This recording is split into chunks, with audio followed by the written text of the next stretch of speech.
જય શ્રી કૃષ્ણ મિત્રો। આ 7 પ્રકારના ગુપ્તદાન તમને રંગથી પણ રાજા બનાવી દેશે અને રાતોરાત ભાગ્ય ચમકશે અને જીવન બદલી નાખશે। તો ક્યાં છે તે દાન, તે ચાલો જાણીએ। એ જાણતા પહેલાં વિડીયોને લાઇક, શેર અને સબસ્ક્રાઈબ કરો અને કમેન્ટમાં જય માતાજી લખવાનું ભૂલશો નહીં। તો દાન પહેલું છે ભંડારામાં નમક દાળનું દાન કરવાથી ઘરમાં દુઃખ દરિદ્રતા દૂર થાય છે અને સુખ શાંતિ વધે છે। 2.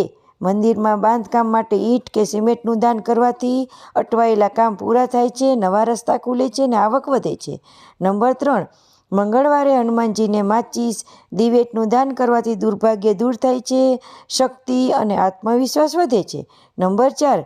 કીડીના દરમાં અનાજ કે લોટ અથવા લાડુ નાખવાથી અચાનક ભાગ્ય સારું બને છે, મુશ્કેલીઓમાંથી રાહત મળે છે।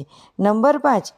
કપડાં વગરના માણસને વસ્ત્રદાન કરવાથી જીવનમાં કરુણા અને લક્ષ્મી બંને વધે છે। નંબર 6. અવરજવરવાળા રસ્તા પાસે પાણીનો ઘડો રાખવાથી શુભ કાર્યના માર્ગ ખુલે છે। નંબર 7. ભૂખ્યા પ્રાણીઓને રોટલી આપવાથી કરુણા વધે છે, કષ્ટો ઘટે છે। તો મિત્રો, માહિતી પસંદ આવી હોય તો ચેનલને લાઇક, શેર અને સબસ્ક્રાઈબ કરો।